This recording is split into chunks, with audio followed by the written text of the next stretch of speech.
Domenica 3 settembre, San Gregorio Magno, è il 246esimo giorno dall'inizio dell'anno e ne mancano 119 al termine.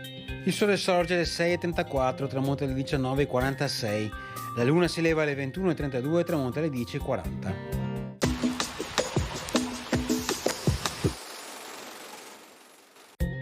A Follina e a Schio vengono introdotti nuovi sistemi di fabbricazione della lana allo scopo di battere la concorrenza straniera. I fratelli Boschetti presentano alla magistratura veneta dei Savi e della Mercanzia 15 pezze di panno sottile chiamate londrine seconde, tessute all'uso di Francia. Inviate all'estero sono trovate superiori a quelle stesse francesi.